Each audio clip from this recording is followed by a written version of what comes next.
Hola, hola, ¿qué tal amigos? Mi nombre es Emilio Acosta, soy miembro de Venezuela Provincial y en este podcast estaremos en compañía de un amigo de la casa. Se trata nada más y nada menos que el historiador colombiano John Ricaurte, quien es historiador por la Universidad de Antioquia, doctorado en Historia Europea y del Atlántico en el País Vasco y doctor en Relaciones Internacionales. Es autor del libro La Dimensión Internacional en la Guerra e Independencia de Colombia, 1814-1824 y hasta los gallinazos tienen rey, guerrillas armadas y otras formas de resistencia contrarrevolucionaria en la provincia de Antioquia 1813-1830. Y de este último libro estaremos charlando el día de hoy, ¿no? Un libro que según su autor es una concienzuda investigación que ya es un clásico del pensamiento, actuación y resistencia realista en Hispanoamérica. Así que sin más, bienvenido una vez más a tu casa, John, a Venezuela Provincial. Hola Emilio, ¿cómo estás? Un saludo para todos los del canal Venezuela Provincial, a todos los suscriptores. Muchas gracias por la invitación. Bueno, siempre es un placer charlar contigo, aunque teníamos ya tiempo sin charlar desde el 2022, pero bueno, hay muchísimos podcasts contigo aquí en Venezuela Provincial y como he dicho anteriormente, esta es tu casa. Pero bueno, John, antes que nada, la primera pregunta no podría ser otra, sino el porqué del título del libro, que llama mucho la atención, ¿no? Hasta los gallinazos tienen rey, ¿no? El gallinazo, para quien no lo sepa, es lo que se llama comúnmente como buitre. Se le dice en Venezuela samuro o sopilote en México y Centroamérica. ¿Por qué este título, John? Bueno, el título es muy curioso y en realidad es una cita, es una referencia que se encuentra un poquito en la mentalidad popular, ¿cierto? De la época aquí en Antioquia, de esa frase, hasta los gallinazos tienen rey, pues que indicaría más o menos que todos tenemos como una subordinación hacia un poder o hacia una figura, hacia un, no sé, o sea, tenemos un orden, una estructura.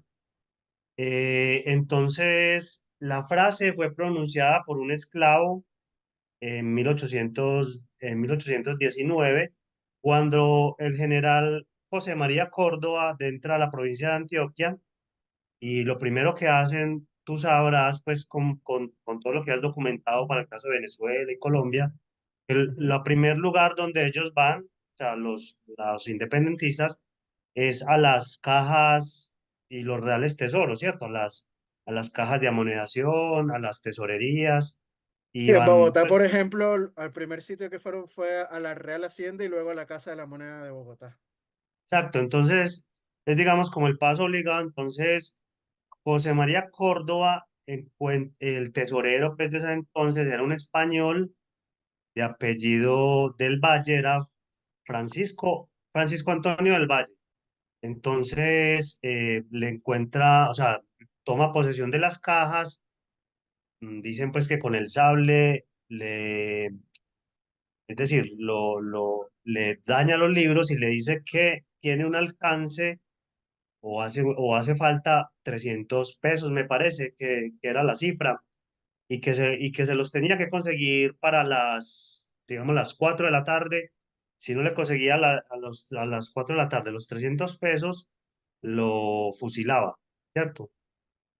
Entonces, imagínate el desespero del señor para conseguir como ese alcance que le habían dicho pues que tenía. El caso es que no los pudo reunir y efectivamente se produjo pues como el, el fusilamiento público. Entonces el esclavo de este señor Francisco del Valle, un negro, no mencionan el nombre, pronunció delante, pues, o sea, públicamente la frase: van a fusilar a mi amo, dizque por ladrón, pero en realidad lo están fusilando por realista, y en el fondo todos somos realistas porque hasta los gallinazos tienen rey. Entonces, esta frase le vale pues como pues la desgracia, digámoslo así, de también ser fusilado junto a su amo, ¿cierto? ¿Qué indica esto? Que, bueno, primero que, como tú mencionabas, esta especie de carroñeros, eh, que son muy comunes en Sudamérica, pues también hasta en México. mm, Dentro de esta especie sí, un gallinazo que se llama el rey de los gallinazos porque es muy distinto a todo el resto de los gallinazos, digámoslo así. Es más grande, es, es muy particular, es de color blanco, tiene digamos, es una especie muy particular. Entonces, este ave carroñera, cuando hay, por ejemplo, un cadáver o algo, pues se acerca y el resto de los gallinazos se apartan y él es el que primero hace el corte, el que primero, el que come, digamos, de las mejores partes del cuerpo, digamos así. Entonces, se observa, o sea, se observó y se vio esta forma de la naturaleza, de ejemplificar que existe pues como una jerarquía y digamos de ahí nace la frase, ¿cierto? De un esclavo frente a su amo cuando lo iban a fusilar, lo que nos indica también que las relaciones entre esclavos y amos no eran necesariamente conflictivas, sino que eran de amistad, de cariño, ¿cierto? De afecto. También nos menciona que, bueno, que más que un esclavo, un servidor, era un compañero, pues era alguien al que se le podía tener cariño, ¿cierto? Y bueno, esto pasó en Santa Fe de Antioquia en 1819. O sea, fue un relato real que pasó. Entonces, me pareció muy apropiado para el título, ¿cierto? Sea, estos señores estaban finalmente luchando por restablecer o restituir ese orden jerárquico y esta frase venía pues como al pelo pues para el libro. Entonces, algunos sé que no la entienden, pero bueno, explicándole con un poquito de contexto, se puede observar pues el sentido que tiene la frase.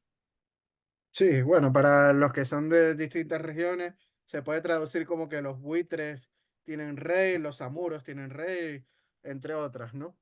Y bueno, adentrándonos un poco más en el libro, John, uno de los objetivos que te planteaste, ¿no? A la hora de escribirlo, es observar cómo se insertó o se retrajo el grupo antioqueño al proyecto de consolidación de la nueva república, ¿no es así?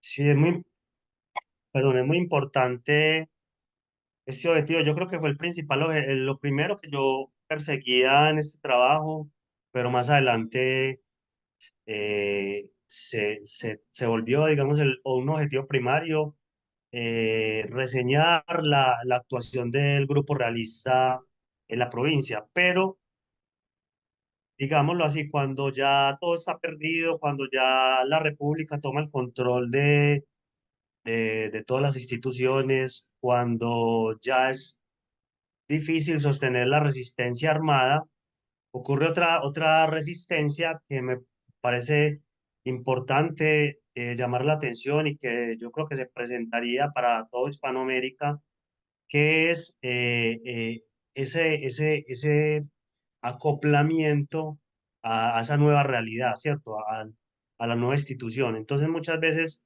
no fue, no fue, o sea, muchas veces fue problemática, fue difícil lograr ese entendimiento o armonía entre esa nueva república que fue Colombia. Ya sabes que terminó muy mal, terminó desmembrándose en Venezuela, Ecuador y Colombia, pero sobre todo tendió a eso, a la fragmentación política, digamos, en el caso de nosotros, bueno, voy a mencionar un caso muy particular, que es el caso de los pastusos, por ejemplo, que no sé si tengas el contexto de que los pastusos son en Colombia tomados como ingenuos, como tontos. Sí. Entonces los Sí, chistes, algo parecido a los gochos en Venezuela, ¿no? Que son los exacto, andinos. o los gallegos, por ejemplo, en España. Sí, bueno, Entonces, aquí en España es más la gente de Lepe, de un pueblo de Andalucía. En Hispanoamérica sí serían los gallegos. ok.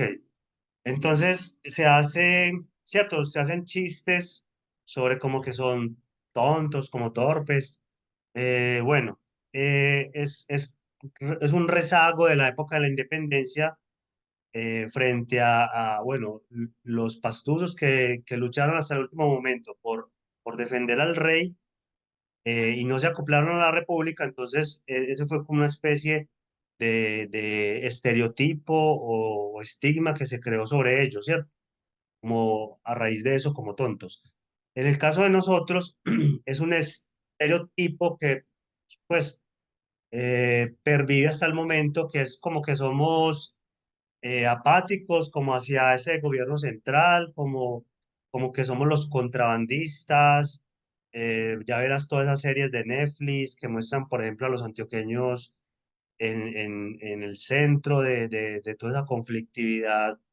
y, y bueno, en nuestro caso, los estereotipos fueron, digamos, de ese tipo, pero mirando bien, es una forma de resistencia simbólica de, frente a no cooperar, ¿cierto? No cooperar, por ejemplo, en un momento los comerciantes de oro pagaban el impuesto de amonedación al rey y de repente viene un venezolano, pues Simón Bolívar, diciendo que ya no hay que pagarle esos impuestos al rey, sino que lo tienen que pagar a la república, o sea, pues al círculo de sus, digamos, a su estado mayor, porque fue un gobierno altamente militarizado, como se demuestra, por ejemplo, en el libro, que para controlar estas provincias periféricas, casi siempre enviaban a un intendente o un militar de experiencia y dentro del círculo de confianza de Bolívar. En nuestro caso, mandaron a dos militares, uno uruguayo, eh, mm, es primo de Urdaneta. Rafael Urdaneta sería, no sé Sí. si es el pues Es de Maracaibo. Es listo, Rafael Urdaneta, Maravén. este sería bueno, Antonio Urdaneta, no recuerdo bien el nombre, pero era primo de Urdaneta y se había establecido en Uruguay. Es una conexión muy interesante porque los Urdanetas eran comerciantes que venían, por ejemplo, en la Guipuzcoana de Caracas y se habían establecido en varios puntos del imperio, por ejemplo, en Uruguay y en Bogotá, ¿cierto? Va a ser el Urdaneta bogotano el que llame, por ejemplo, a sus dos sobrinos, a Rafael Urdaneta y al Urdaneta pues, de Montevideo, y los dos cumplen un rol protagónico en la independencia, ¿cierto? Entonces, para la provincia de Antioquia, Perdona eh, que te interrumpa, que el tío sí, de Rafael Urdaneta, este prócer independentista maravino, era Martín de Urdaneta, que llegó a ser el contador mayor del Tribunal de Cuentas de la Real sí, Audiencia de Santa Fe en Bogotá. Y antes de empezar este podcast, ¿te acuerdas que te comenté sobre una ternera de 5 patas que estaba en Santa Fe de Bogotá en el año de 1803? Pues sí, resulta que quien compró esta ternera fue Martín de Urdaneta, curiosamente, ¿no?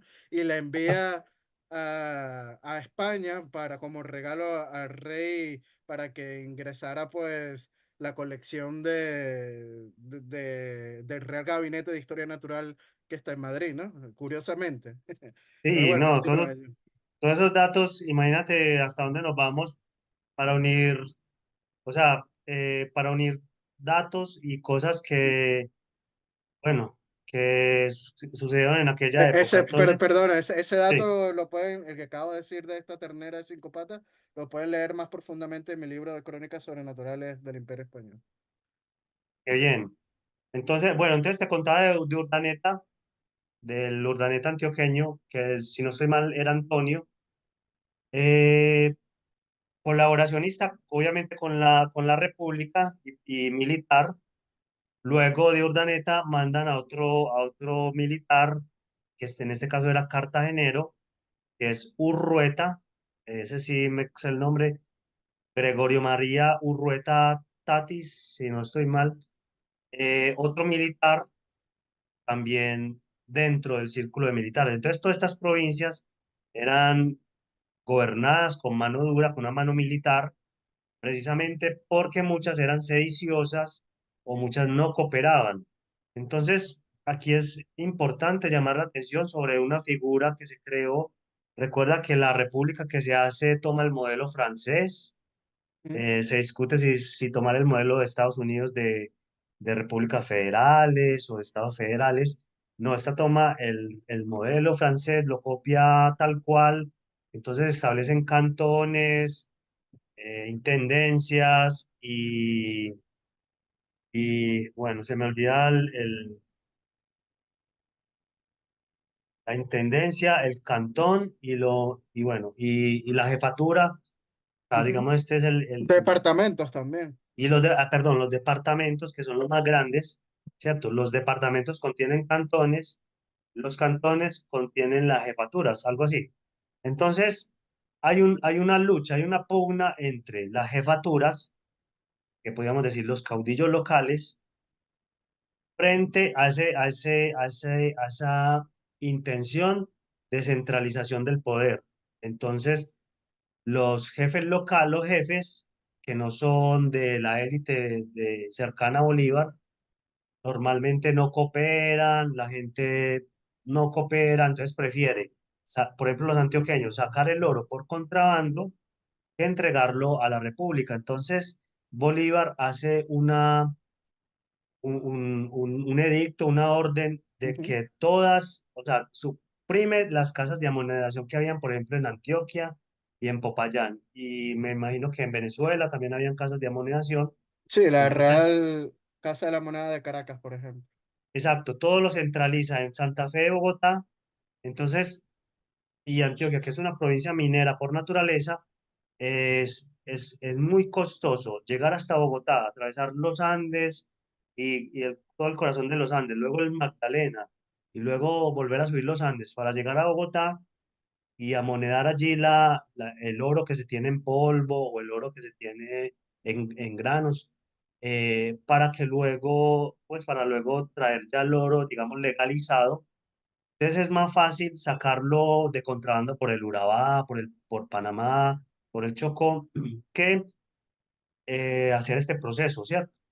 O sea, es más fácil no pagar impuestos, no cooperar, ¿cierto? No hacerse los de la vista gorda. O sea, es una especie de relajamiento de las normas y yo lo veo como una resistencia simbólica frente a ese nuevo poder que es centralista, que quiere absorber a al cúmulo de pueblos que la monarquía hispánica gobernaba, dándoles mucha autonomía y una burocracia, digamos, que respondía ante, por ejemplo, recibir una prebenda o una gracia del rey, ¿cierto? Entonces se esforzaban por servir al rey, por el servicio, y también están restringidas, digámoslo así, ante un eventual desacato al rey, ante una desaveniencia al rey, o sea, tenían ese temor. Entonces, claro, aquí lo que hace Bolívar es militarizar las provincias y en cada puerto, en cada sitio por donde se crea puede salir contrabando, registrar todas las mercancías que hay por todo el país. Es una tarea ardua porque el territorio era demasiado extenso. Entonces, digamos, esta es una de las luchas simbólicas que hacen los antioqueños frente a la República y que en larga duración va a dar como resultado el antioqueño que roba, que contrabandea, que no forma república, o sea, que no se adhiere a la pedagogía republicana del buen ciudadano, del que paga los impuestos, del que cumple las normas, ¿cierto? Del que se esmera por la república. Entonces es un estereotipo que tenemos, yo digo hasta ahora, entonces en Antioquia es donde todo lo negativo del país se gesta, ¿cierto? y hay un pique, digámoslo así, Ujú. una historia entre, bueno, entre el centro de la República y los antioqueños. Y entonces yo digo, son cosas de larga duración, que yo quería analizar pues como en el libro. Interesante lo que señala, sobre todo lo de la presión fiscal generada por el gobierno republicano en lo que fue Colombia la Grande o la Gran Colombia, ¿no? Porque muchos sacan pecho de que se eliminó el tributo a los indios durante la República, pero es que se eliminó el tributo de los indios durante la República, pero los obligaron a pagar todo el resto de impuestos que pagaban los criollos, por ejemplo, u otros segmentos de la población, ¿no? O sea, los indígenas simplemente tributaban ese tributo de indios, los pueblos de indios, pero empezaron a tener que tributar, pues, digamos que pagar impuestos de Puestos aduana, nuevos, sí, sí. pagar impuestos de aduanas, de cubretaje, de amonedación, sobre todo también, como el que señalas, ¿no? Pero bueno, también hay algo importante.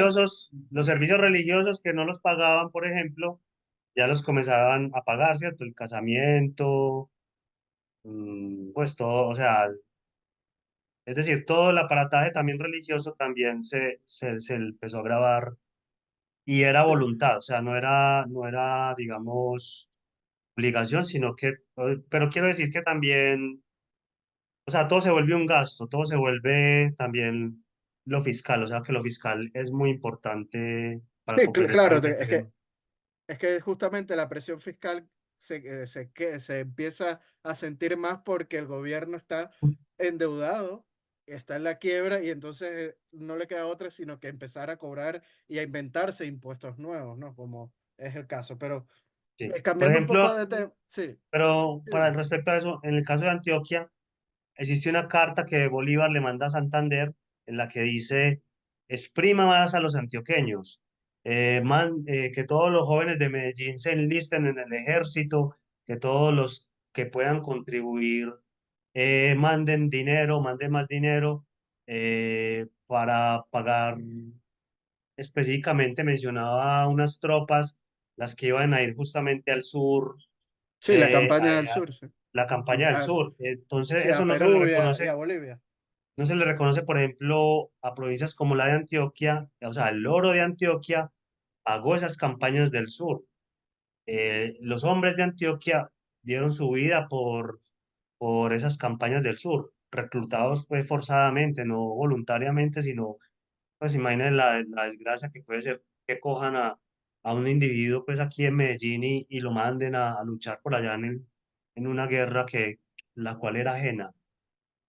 Hay un caso en Santa Rosa de Osos donde uno de estos viajeros extranjeros se hospeda en la casa de una señora, de una anciana, en Santa Rosa de Osos, aquí muy cerca en los Andes, y la señora lo hospeda y bueno, rezaba mucho con él, pues rezaban por el hijo y le decía a la señora que él que viajaba tanto, que si sabía de su hijo, que por favor le llevara una bolsita de oro, ¿cierto? Esa bolsita que se la llevara a su hijo, que ella sabía que la iba a necesitar. Entonces, este señor francés, Boutingol, pues le dio como pena, pesar, se la recibió, pero él sabía que había muerto porque toda esa división que mandaban de Antioquia había perecido, no sé si en Ayacucho o en una de estas campañas en el Perú. Entonces, él sabía que la señora rezaba todos los días por este joven que nunca iba a regresar, ¿cierto? Y eso lo sabía Usingol. Entonces, él dijo que fue muy difícil para él aceptar esa bolsita de oro, pero lo hizo para conservar las esperanzas, pues como esta señora.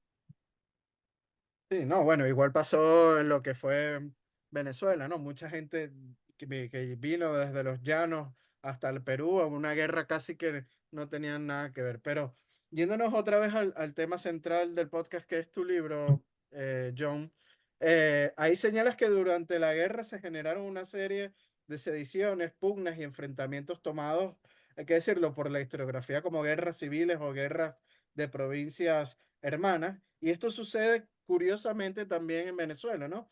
donde la historiografía oficial trata de vender la fidelidad realista de provincias como Maracaibo, Coro o Guayana como una simple rivalidad regional, ¿no? Entre estas provincias. Y hay que decirlo, esto es totalmente falso. Existía una verdadera conexión e identificación con la figura del rey y la corona española. Y esta connotación también puede ser abordada desde una perspectiva que se pregunte por el ejercicio de la soberanía expedita en el amplio territorio colombo venezolano. ¿No es así, John? Claro, totalmente. Lo que te decía de los jefes políticos, o sea, ellos son los caudillos regionales. Y a nosotros se nos vende la historia que el siglo XIX fue una época del caudillismo, que era una pugna, unas luchas entre caudillos para tener un poquito más de poder sobre la república. Pero, digamos, ese es un acomodamiento de esa nueva realidad, o sea, de la nueva república, frente a la situación de la soberanía y del poder, ¿cierto? Si las provincias eran bastante autónomas y tenían el control político y el control económico de sus respectivas patrias, como desde un proyecto central se empieza como a eliminar esos proyectos provinciales para hacer una república unitaria, una república, como te digo, eh, que, que marche bajo esos parámetros republicanos, ¿cierto? De los nuevos parámetros republicanos. Entonces, esta serie de caudillos se levantan, pues en la misma época de independencia se levanta bueno, una vez controlado el territorio, estamos hablando de 1827 más o menos, 1828, se levantan López y Mosquera en el Cauca, en Pasto, se levantan contra Bolívar, o sea, hacen una rebelión contra Bolívar. Ya sabrás que bajo ese contexto matan a Sucre, sí.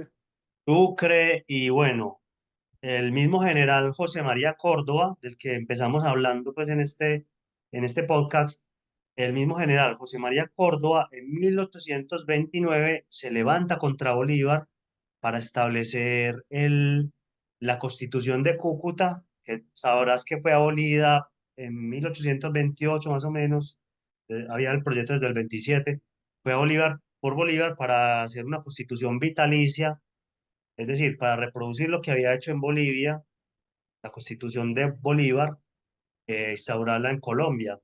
Eh, Eso le genera, por ejemplo, la rebelión de uno de sus más fieles militares de su circo, que es José María Córdoba, que seguramente no lo escucharás mucho, precisamente porque hace parte de los proscritos por haberse puesto en contra de Bolívar, ¿cierto? Pero José María Córdoba fue el héroe de Ayacucho, fue el héroe de las campañas del sur, fue héroe en Magdalena, en el Alto Magdalena, fue héroe en Cartagena, eh, no estoy mal si en Maracaibo también fue héroe. Es decir, tenía una carrera brillante militar, pero en 1829 decide levantarse contra Bolívar con solo 300 hombres que levantó en Río Negro, Marinilla, en el oriente de Antioquia, 300 hombres. Entonces imagínate que Bolívar envió el ejército veterano al mando de Urdaneta hay un historiador que es Matthew Brown que tiene un libro al respecto que dice que la batalla del Santuario, esta en que se enfrenta José María Córdoba contra Bolívar, fue una batalla global porque curiosamente los veteranos del ejército de Bolívar todos eran extranjeros, al menos los comandantes encabezados por O'Leary, eh, Crofton, Castelli, Ferguson y todos los que mandaban líneas eran extranjeros.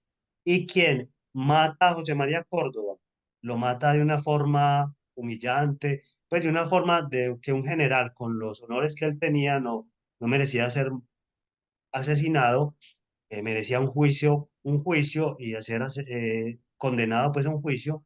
lo mata con el sable, fue un irlandés que se llama Rupert Hunt, quien, bueno, por haber matado al héroe de Colombia prácticamente, lo exilian a Venezuela cuando ya la República ya estalla y se desmembra, que es en 1830 o 31 si no estoy mal, cuando Bolívar también está a punto de morir.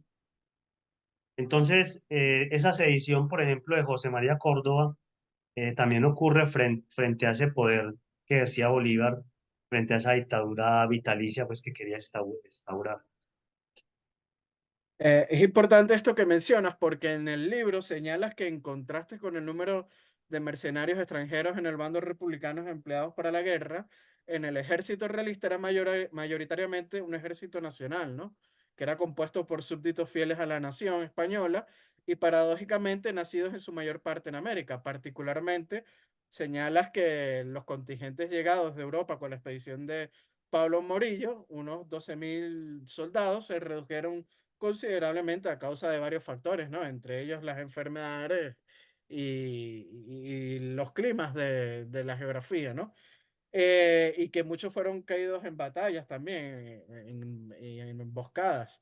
Y solo a partir de agosto de 1819 señalas también que el proyecto liderado por Bolívar había logrado el dominio de una parte del territorio venezolano y de la zona central de Nueva Granada, más por la incapacidad de los ejércitos del rey para ejercer el control sobre tan vasto territorio que por el apoyo popular que recibió. O sea, que el bando realista, por su parte, se quedó esperanzando la llegada de un nuevo contingente expedicionario, mientras que sus ejércitos leales, por medio de una cadena de errores de tipo táctico y militar, fueron sometidos, reducidos, dispersos y desintegrados por las huestes bolivarianas.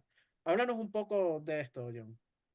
Es muy importante ese punto porque podemos observar cómo la caída en la batalla de Boyacá fue el inicio de ese nuevo país, ¿cierto? 1819. Ese nuevo país que se llamó Colombia y por allá en Cúcuta hacen una constitución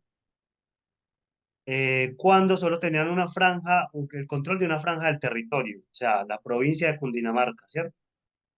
Con la provincia de Cundinamarca armaron todo un país, pero, o sea, nada más falso porque Santa Marta, Cartagena, Popayán, y de Popayán hacia abajo, Quito, el Perú, o sea, todo está todavía bajo el dominio del ejército realista.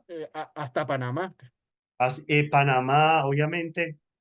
Entonces, ¿cómo hacen un país con solo una porción del territorio controlado? Es decir, no, el país tendría una especie de vicio, de ilegalidad, porque no se hizo a la manera tradicional que se hace, convocando las cortes, convocando los cabildos y decidiendo sobre la nueva república. No, allí unos militares impusieron una república que se llamó Colombia y impusieron el proyecto militar sobre el resto de la república. En ese sentido, Antioquia juega un papel fundamental. Esto no se menciona mucho, pero me gustaría hacerle énfasis porque Antioquia queda en la franja occidental. Ojalá tuviéramos un mapa, porque esto de geopolítica se hace es a través de mapas.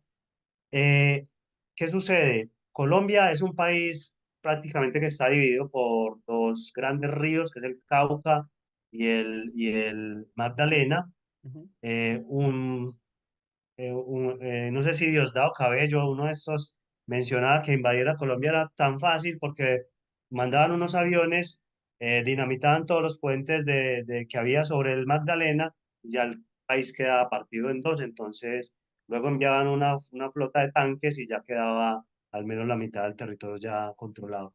Entonces, es eso, entonces entrar y tomar Antioquia significa romper esa franja occidental que comunicaba, como dices, desde Panamá, y desde Panamá estamos hablando también de Cuba, y desde Cuba pues el Atlántico y la península ibérica, con la provincia de Cartagena, Santa Marta, luego sigue Antioquia, luego sigue Cauca, Chocó, Popayán. Quito y, como te digo, de ahí para abajo. O sea, toda esa franja occidental que todavía no controlaban los ejércitos independentistas, se fractura por Antioquia y entonces asfixian por decirlo de alguna forma, enviando ejércitos por el sur, perdón, hacia el norte y hacia el sur simultáneamente. Entonces, no sé si no, simultáneamente no. Primero asfixian el norte y luego se toman el sur, ¿cierto?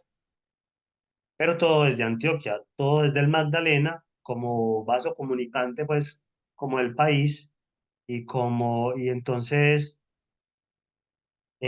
claro, ¿y qué sucede al cortar esta línea? Se cortan los suministros que pueden venir de Panamá, los suministros que por el sur pueden venir de Quito, por ejemplo. Habían ejércitos muy importantes rondeando la provincia de Antioquia, que era como, por ejemplo, el de Calzada, el del coronel o general, no recuerdo bien, Sí. José de la Sebastián de la Calzada, Calzada. No, Sebastián de la Sebastián. Calzada, que incluso llegó a pensar que mientras las fuerzas independentistas estaban en Cartagena, distraídos tomando Cartagena, él podía entrar a Santa Fe de Bogotá con alrededor de 3.700 hombres que logró reunir, o sea, un número considerable con el cual obviamente podía tomar Bogotá, pero creo que un error táctico, y a eso me refiero con los errores tácticos, porque Calzada se le dio la orden de tomar Antioquia para evitar, digamos, que ataquen a Cartagena, pero en el río Magdalena pierde ese contingente de exploración que vino a Antioquia. Eran en su mayoría pastusos, enviados por el obispo de Pasto, o sea, pueblos de indios, patianos del Valle del Patía, o sea, guerrilleros patianos, negros, mestizos y mulatos, en ese Valle del Patía que Oleri menciona como un sitio donde los habitantes son especie no sé, de degenerados, de gente entregada a los vicios. Es decir, esa idea republicana de todo el que no está con ello es porque está entregado a los vicios o está engañado Sí, vos es o, ignorante. exacto, son pueblos ignorantes. Entonces, O'Leary tiene una mención sobre los patianos. Fueron los patianos que integraron el ejército de Calzada. El poquito de los contingentes del rey que tenía Calzada mismo era uno de los militares fuertes que vino con Morillo, ¿cierto? Si no estoy mal, me corregirás. Estuvo por No, no. Venezuela, Sí, bueno, hizo varias campañas. él vivía en Venezuela, pero después ingresó al ejército de Pablo Morillo y estuvo en la Nueva Granada. Y entonces, bueno, esos errores tácticos de no controlar toda esa franja occidental y de cercar esas, bueno, la mitad de Venezuela también estaba todavía bajo el dominio del rey, ¿cierto? El Maracaibo, creo que va a ser Sí, la toda la batalla parte del... central, sí. Exacto. Esa estrategia de dispersarse hacia Cartagena para reunir fuerzas no les salió del todo bien. Y bueno, también tenemos que pensar que era un ejército que no recibía provisiones, que no recibía armas, que se sostuvo, como yo decía ahí, con campesinos, con indios, con guerrilleros. Sí, Es interesante esto que afirmas, John, porque la historiografía oficial suele afirmar que la guerra de independencia o de secesión, como queramos llamarlo, no finalizó con la batalla de Boyacá, ni la de Carabobo, o la del lago de Maracaibo en 1823. Y hay un historiador venezolano que se llama Laureano Vallenilla Lanz, que en su obra El Cesarismo Democrático cita eh, un verso increíble sobre este tema. Si quieres, con tu permiso, John, claro. lo digo, abro comillas. Dice lo siguiente: en Carabobo se conquistó a Caracas, pero la guerra, que ya tenía 10 años, continuó en el resto del país. Poblaciones enteras continuaron continuaron proclamando al rey de España hasta 1827, con la revolución de Agustín Beacanza, y en el 29 con Arizábalo, en cuyos movimientos estaban comprometidos multitud de venezolanos. Cerramos comillas, ¿no? O sea, es interesante esto que dice Laureano Vallenilla Lanz, ¿no? Y es que en el territorio tanto venezolano como el de la actual Colombia, vimos cómo inmediatamente surgieron guerrillas realistas, ¿no? Como la del indio José Dionisio Cisneros, la de José Alejo Mirabal, Remigio Ramos, Antonio Ramos, o en la Nueva Granada, las guerrillas de Pasto lideradas por Agustín Agualongo, el cacique Antonio Núñez en Santa Marta, o en la Guajira colombo-venezolana, las guerrillas indígenas de Miguel Gómez y del cacique Canopán, ¿no? ¿Qué líderes, John, resaltarías de las guerrillas realistas antioqueñas? Bueno, muy importante la pregunta porque nos vamos al protagonista central del libro, que fue un vizcaíno llamado José María Zulaibar, y me imagino que nadie lo conoce, precisamente por eso, porque hizo parte del bando perdedor. Entonces su relato se olvidó. Me imagino que para la familia fue vergonzoso en épocas posteriores hablar de su abuelo vizcaíno que militó, que formó una guerrilla en el norte de Antioquia. Estamos hablando de la provincia de Santa Rosa de Osos.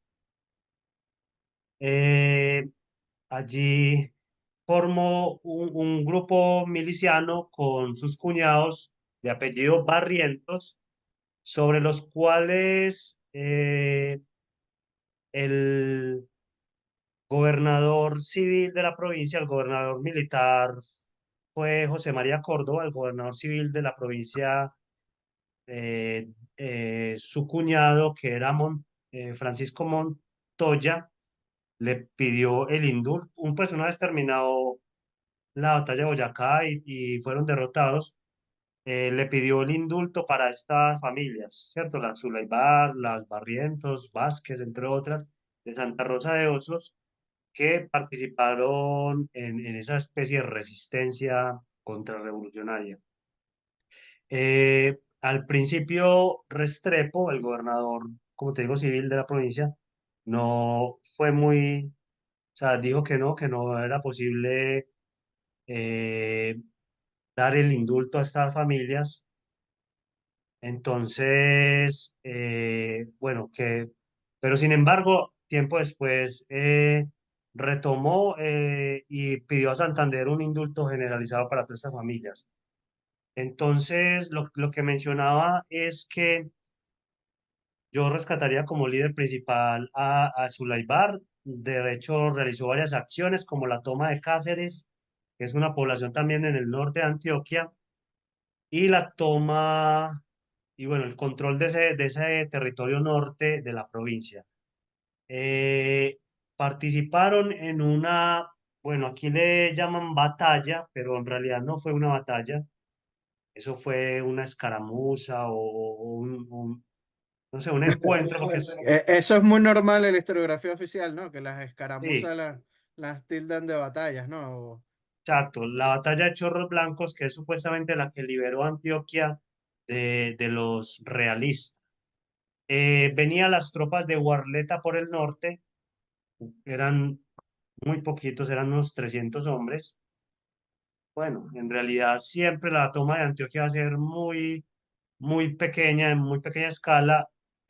José María Córdoba, con 100 hombres venezolanos, toma la provincia de Antioquia y bueno, luego aquí empieza a reclutar y logra formar un ejército más o menos de 1.200, 1.300 hombres más o menos, que van a perseguir a los realistas en la zona de Yarumal.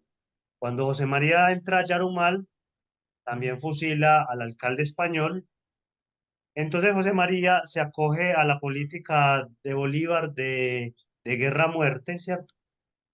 Pero curiosamente, para no generar mucha controversia o mucho ruido en la provincia, mata a españoles con estas características. Primero, que eran españoles, o sea, nacidos en la península. Y segundo, eran muy ancianos, eran ancianos y tercero, no eran muy reconocidos. Bueno, era el alcalde, el tesorero, luego elimina otro de Medellín de apellido Álvarez del Pino, pero como dice Restrepo, el gobernador civil de la provincia, bueno, José María entró fusilando y menciona a Del Valle, que es el que iniciamos pues con el principio, a Álvarez y al alcalde de Yarumal, personas que la gente no lamentará pues porque no era, o sea, quiere decir que la gente no los va a lamentar mucho, o sea, no va a causar una gran controversia. Y luego fusila a militares, a soldados que toma, por ejemplo, en las acciones del Magdalena, fusila, y en las acciones del Chocó, fusila a, a decenas de militares, ¿cierto? Eh, bueno, luego se levantan otras guerrillas en el sur de Antioquia que ya habíamos hablado un poco, respaldadas por De la Calzada, que son, por ejemplo, la guerrilla de un sujeto de apellido Mendiburu, quien se toma la ciudad de Anserma y allí entre la población se adhiere mucho a su causa y logra reclutar unos 300 hombres más o menos. Eh, Otro guerrillero patiano de apellido Muñoz logra también levantar en el sur de Antioquia las guerrillas. Entonces, ¿cuál es el fenómeno? El fenómeno es que el centro de Antioquia está dominado por las huestes de Bolívar, o sea, por José María Córdoba, y entonces proliferan guerrillas en el norte, en los confines norte y sur, ¿cierto? Ya hemos dicho, el sur linda con Cauca, Popayán y hasta abajo hasta Quito, y el norte con Cartagena, Panamá. Entonces, desde estos puntos, desde Cartagena, por ejemplo, se toma la población de Cáceres, se toman poblaciones eh, contiguas a la provincia, evitando pues que José María Córdoba logre su avance, ¿cierto? En estas acciones, en Chorros Blancos, que ya te decía que no es una batalla, pero aquí persisten en llamar la batalla, Guarleta lo que tenía que hacer era unir fuerzas con Calzada, que venía por el sur, y Guarleta por el norte, con 300 hombres, pero en el sitio de Yarumal, eh, las fuerzas de José María Córdoba hacen control territorial y control militar, y Guarleta se da cuenta que no puede sostener una batalla. Entonces, básicamente abandonan la provincia me parece que es por el sitio de Anorí y va para bajar hasta el Magdalena, donde se pueden reaprovisionar. Y a esa escaramuza entre persecución y casi que encuentro, porque me imagino que las tropas se ven de una montaña a otra, logran divisarse y hacen varias maniobras, como maniobras envolventes, pero en realidad Guarleta logra escapar.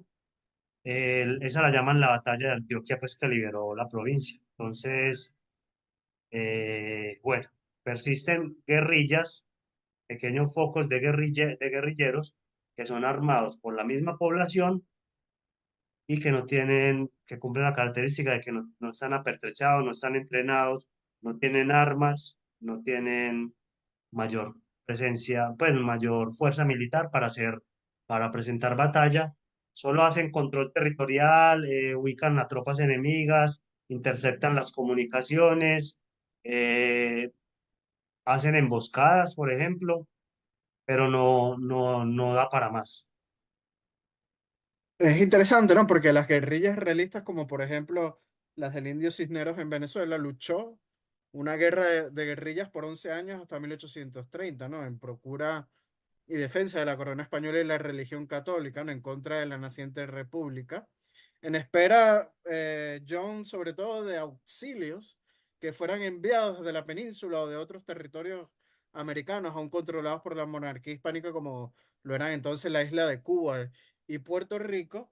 Y Cisneros y otros líderes guerrilleros, ¿no? Como en este caso el que tú reseñas en los guerrilleros de Antioquia, pues contaron con mucho apoyo de la población civil.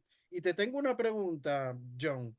¿Tú crees que si hubieran llegado esos auxilios de la península o las Antillas españolas a las guerrillas, crees que los realistas hubieran ganado la guerra o por lo contrario la secesión iba a darse finalmente? Es, es difícil la pregunta, porque estaríamos hablando de casos hipotéticos, ¿cierto? De historias, ¿qué hubiera pasado? Sí, ¿cierto? A ver, Mm. eh, como demostraría la historia, el movimiento secesionista era imparable. Ah, luego van a ir por Cuba, por Puerto Rico, Filipinas, ¿cierto? Eh, lo digo porque independentistas de Colombia se van a refugiar en Puerto Rico y en Cuba y van a alimentar desde allí. O sea, era un proyecto que ya venía en marcha, ¿cierto? Eh, pero obviamente si no hubiera ocurrido, por ejemplo, la revolución de Riego en la península, si desde Cuba se hubieran mandado contingentes, creo que no se mandaron mayores auxilios. Sí, un poco, un Eh, par de barcos, por ejemplo, a Venezuela desde Puerto Rico para ayudar a las guerrillas de Arizábalo, pero eso no pasó de más. Apresaron a unos cuantos soldados republicanos y ya. Sí, y de hecho las fuentes nos informan de un constante reclutamiento de Bolívar, de hombres todavía en 1828, preparándose para esto. ¿Qué sucede también? El papel internacional, ya sabes, la declaración de Monroe, la doctrina que llaman Monroe, que se declara beligerante si las potencias europeas ponen un pie sobre América, América se refería a ellos, los americanos vamos a responder, Sí, ¿cierto? O sea, América para los americanos, ¿no? Pero los americanos del norte. exactamente, o sea, se declaran beligerantes y sobre todo frente a la Santa Alianza, que era un movimiento muy importante de restauración que se dio en Europa, por ejemplo, que logró la restauración, por ejemplo, de Francia, si no estoy mal, y intentaban enviar tropas de Francia, de Rusia y de Austria y de España a los distintos territorios americanos, básicamente tres: México, Buenos Aires y Colombia, que eran las tres grandes repúblicas de ese momento, independizadas. Movimiento que fracasa también por el entorpecimiento de Inglaterra frente a la Francia, la alianza, la La Santa Santa Alianza. Alianza, sí. La Santa Alianza, supuestamente Inglaterra pertenecía a la Santa Alianza, que era una monarquía, pero entorpecen toda esa labor. De ahí viene, si no estoy mal, la retoma de España, ¿cierto? Los 100.000 hijos de San Luis que parten de Sí, que vuelven a otra vez a establecer la el monarquía gobierno, absolutista.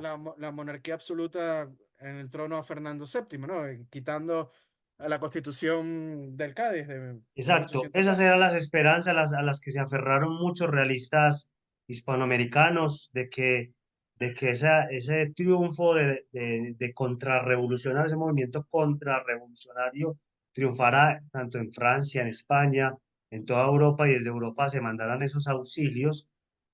Pero ya te digo que la mano hábil de Inglaterra frenó mucho ese auxilio.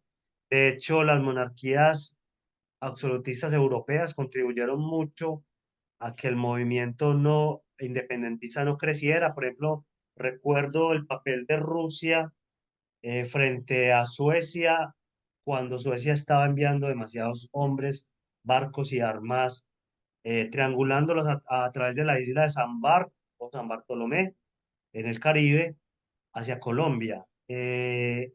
Rusia dijo, que ustedes continúen enviando barcos, hombres y armas, los vamos a intervenir militarmente. Eso contribuye pues mucho a que muchas naciones europeas se contengan, porque también estos diplomáticos proindependentistas estaban haciendo campañas en todos estos países europeos para reclutar empréstitos, hombres y armas para continuar la lucha, ¿cierto? En ese caso, o sea, un movimiento ya internacional como era el de la independencia, lo que hubiera hecho es demorarlo y prolongarlo, ¿cierto? De haber mandado auxilios o de haber triunfado los realistas. Se hubiera prolongado unos años más, no se hubiera hecho en los términos que todos hubiéramos querido, un poco como la independencia del Brasil, ¿cierto? Algo amigable, algo concertado, continuar siendo hermanos, el mismo país, ¿cierto? Una confederación, algunas propuestas que ya pululaban, como por ejemplo la de establecer intendencias a modo de estados muy autónomos, pero bajo una misma corona. Es decir, muchas aristas para analizar, pero realmente no sé qué hubiera pasado si hubiera prolongado más la guerra de independencia, por lo que hubiera ocurrido, por ejemplo, la, lo que todos temían que era el territorio arrasado, o una independencia, por ejemplo, a la haitiana, que era que las clases populares se levantaran sobre las clases más altas, Sí, una la guerra, pardocracia, la llamada pardocracia. exacto, una guerra, pues inclusive algunos autores la llaman una guerra racial prácticamente, como la guerra a muerte también, que tiene rezagos de ese tipo de guerras. Entonces, me pregunto lo de qué hubiera pasado con un territorio arrasado. En la provincia de Antioquia, como te digo, se tramita un indulto porque las mismas élites independentistas eran compañeros de las élites realistas, eran familiares, o sea, era el mismo círculo de poder, tenían los mismos negocios, entonces tramitan favores para que se les perdone la vida, digámoslo así, entonces hay una transición pacífica entre los realistas y los independentistas. Eh, y como te digo, no quiero imaginar qué hubiera pasado, hubiera sido algo al estilo Pasto, hubiéramos tenido aquí en Antioquia una Navidad pastusa, ¿cierto? Una Navidad negra, perdón. Hubiera sido territorio arrasado, pues yo creo. O no, realmente es hipotético, pues, como hablar un poco de eso. Sí, son hipótesis que se manejan, ¿no? Pero es importante cómo cuando ya las tropas realistas, pues están prácticamente vencidas por las tropas insurgentes, van surgiendo estas guerrillas, porque es que no solamente pasa en Antioquia o los casos que nombramos de Venezuela y la Nueva Granada, se ve en todo el territorio hispanoamericano. Vemos el ejemplo de los hermanos Pincheira en lo que fue la antigua Capitanía General de Chile, ¿no? Levantándose en guerra de guerrillas contra la naciente república. Inclusive hasta la isla de Chiloé, ahí en Chile, fue la última en resistir, ¿no? Esa, esa avanzada republicana. También vemos lo mismo en lo que fue el Perú con Antonio Huachaca y sus guerrillas, ¿no? En contra de la República. O sea que vemos que todos estos movimientos surgen en favor de mantener y luchar por la corona española y el rey de España, ¿no? En todo el territorio hispanoamericano. Y yo ahí añadiría una aclaración, y es lo que pasa en todo el mundo, en todas las épocas. La mayoría de las personas permanecen expectantes, silenciosas, atemorizadas, eh, indiferentes algunas, ¿cierto? ¿Qué irá a pasar? O sea, lo que hacen es también sobrevivir en los contextos. Entonces, la mayoría de las personas eh, no se movilizan, ¿cierto? Entonces, nos llevaría a pensar cuáles son los factores que ocurren para que masivamente se movilicen estos pueblos o estas guerrillas. Pues, sin duda, pues la unidad, yo digo, la homogeneidad de pueblos, o sea, las guerras del Perú van a ser pueblos homogéneos, pueblos enteros que siguen a un líder, que siguen los principios cristianos, eh, que se van a movilizar. Lo mismo pasa en Santa Marta, van a ser los pueblos de indios, o sea, pueblos gregarios, ¿cierto? Pueblos que no son cosmopolitas, como las ciudades de Cartagena, los puertos que son muy cosmopolitas, entonces allí la gente tiene distintos intereses. Entonces sería muy interesante analizar cómo esos pueblos que son más gregarios, como por ejemplo los indios, los pueblos altamente ideologizados, como por ejemplo fieles a a la monarquía, pueblos en los que se les toca los valores, como por ejemplo el catolicismo, o sea,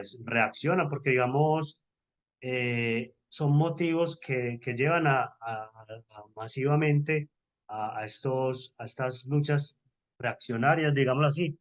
Entonces, en ese sentido, estas élites de aquí, más minúsculas, con menos poderes, tampoco quieren perecer, pues, y logran el arreglo. Pero como te digo, ocurre una mutación, que es en esos lugares donde no se hace la resistencia armada, o sea, donde no es imposible sostenerla, se hace una resistencia simbólica. Y en este caso, la provincia de Antioquia y en este caso la familia Sulaybar continúan con la lucha que siguió su patriarca, pues José María, sus hijas, Mercedes Sulaybar y no recuerdo cómo se llamaba su otra hija, continúan en Santa Rosa de Osos haciendo tertulias donde se hablaba de esos valores antiguos del antiguo régimen, o sea, de las conexiones, porque ellas tenían todavía tíos en España. El tío de esta señora Mercedes Sulaybar era el obispo de Manila, por ejemplo, era el obispo Sulaybar de Manila, muy importante. Creo que esta familia va a ser importante, es por el obispo de Manila y no por el guerrillero realista que creo que yo soy apenas el que vengo pues como impulsándolo y diciéndolo, pues diciendo, digámoslo así, al mundo que existe este guerrillero. Entonces, esta familia, sus hijas, cuando él muere, mantenían tertulias en favor del rey y el gobernador civil que del que te menciono, que ya hemos mencionado, Restrepo, tiene un comunicado a su cuñado Montoya donde le dice, eh, si las Sulaybar continúan apoyando al rey o haciendo apología, en términos de hoy lo diríamos así, apología al realismo o al rey, no vamos a tener consideración de su sexo, o sea, no van a tener consideración de que son mujeres, es decir, que también las van a fusilar. Ya esto le ha causado a las señoritas, habló de Rendón, que fue esposa del comandante militar de la provincia realista que fue Tolra, y de otra señora de apellido Santa María, que las exiliaron, o sea, las sacaron pues de Medellín, precisamente por pertenecer a conspicuas familias realistas. Entonces, también hay una censura, también es peligroso adherirse a valores del antiguo régimen. Y esta señora Sulaybar simplemente recordaban las hazañas de sus ancestros, por ejemplo, los vizcaínos. Ellas decían que navegaban los mares, que seguían a la Virgen de Aranzazu, que eran soldados pues intrépidos. Todo eso era factible, susceptible de ser un delito de guerra, ¿cierto? Entonces ahí hay una resistencia simbólica, o sea, vamos a perder también nuestros valores por los que crecimos. Y un fenómeno Sí. muy curioso es que las familias quedan partidas, o sea, la mitad de la familia queda en España, la otra mitad queda aquí en América y de repente la pregunta mía es, ¿se cortan las comunicaciones? Esas familias mixtas, ¿qué sucede? Los exilian, eso es algo también de lo que no hemos hablado, el exilio, que también se trata en el libro. El exilio venezolano es impresionante, el exilio mexicano es monumental, o sea, miles de exiliados que se van, por ejemplo, a Cuba, a Puerto Rico, que se vuelven a la península. El exilio colombiano, más o menos lo toco ahí. las personas que se van a Santa Marta y luego a Cartagena, pero luego cuando toman Santa Marta y Cartagena, les toca irse a Cuba, les toca irse a Jamaica, por ejemplo. A Jamaica Puerto fue un Rico. sitio, Puerto Rico, pero curiosamente Jamaica fue un sitio de recepción de exiliados Sí. colombianos, sobre todo mercaderes que hacen el cambio de paradigma o de circuito, ya de que las mercancías no pasen por La Habana, por Puerto Rico, por Cartagena, sino que pasen todo por Jamaica y luego por Londres. Entonces también hay fenómenos que este libro puede mostrar, fenómenos internacionales y que se aplican, como hemos visto, a Venezuela, perdón, a Venezuela, a Santa Marta, a Chile, a Perú, ¿cierto? A Quito. Eh, Hemos hablado pues del fenómeno del exilio, de esa resistencia simbólica. O sea, cuando ya no se puede hacer más guerra, ¿qué se puede hacer? ¿Cierto? Conservar sus valores como católicos, sus valores, conservar, por ejemplo, una foto del rey, no sé, una foto de los abuelos de España, ¿cierto? Eso son fenómenos que afloran también en las guerras. Sí, familias desintegradas por culpa de la guerra, pero es interesante lo que señalan de la persecución política ya después secesión, ¿no? Porque a partir de 1823, por lo menos en el caso venezolano, que los insurgentes toman el control de la región central luego que las últimas fuerzas realistas abandonan Puerto Cabello, el 10 de noviembre de 1823. A partir de ahí quedará, como hemos dicho, estas guerrillas realistas esparcidas por estos puntos de territorio. Y curiosamente, el gobierno republicano, encabezado por José Antonio Páez en el departamento de Venezuela, empieza una represión y una persecución política de todos aquellos ciudadanos que fueron realistas, ¿no? Durante la guerra.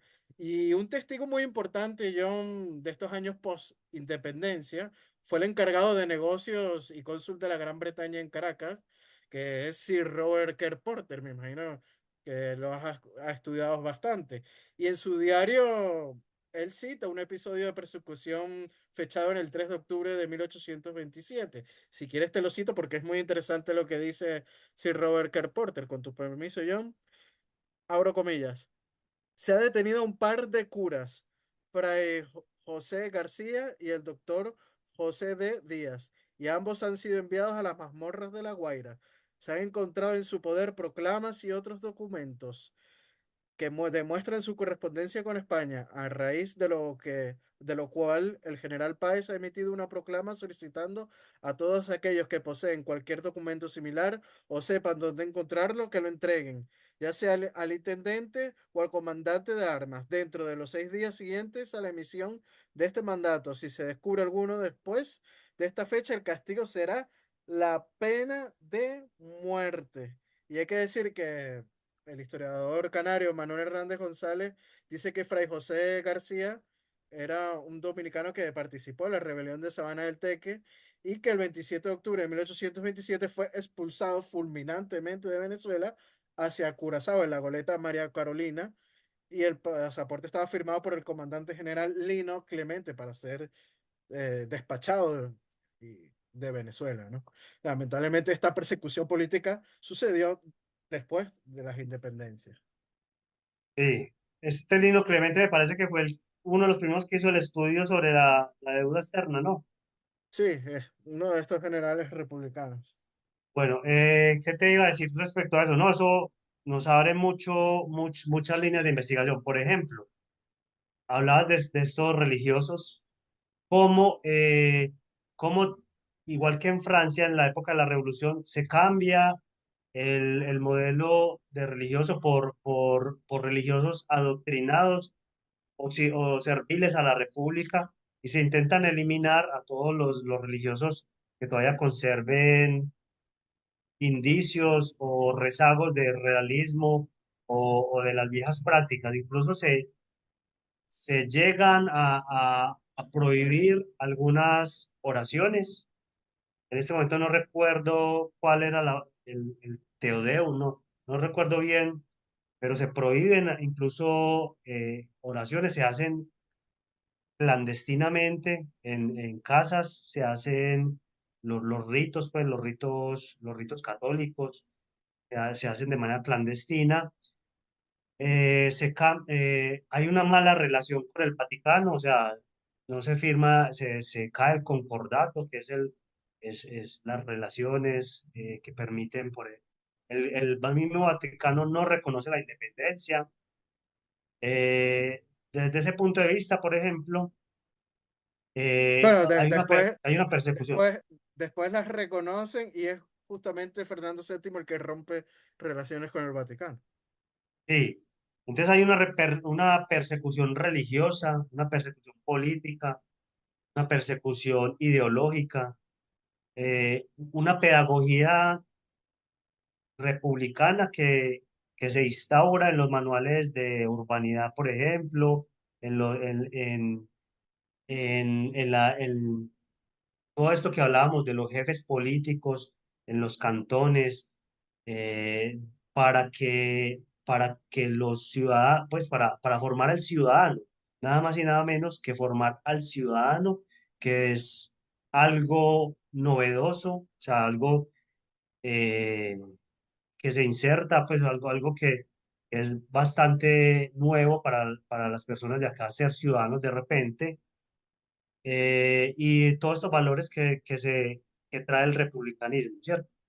Es cambiar el chip de la población, ¿cierto? Es cambiar la mentalidad, es cambiar, eso es demasiado interesante porque hoy todavía en Hispanoamérica no hemos asumido esa modernidad política ni esa modernidad plena en sociedades como las nuestras, que todavía son supersticiosas, sociedades casi que arcaicas, patriarcales, o matriarcales si se quiere, porque también el papel de la mujer es muy importante, por ejemplo, en la sociedad nuestra. La matrona tiene un papel fundamental y eso es un rezago del antiguo régimen.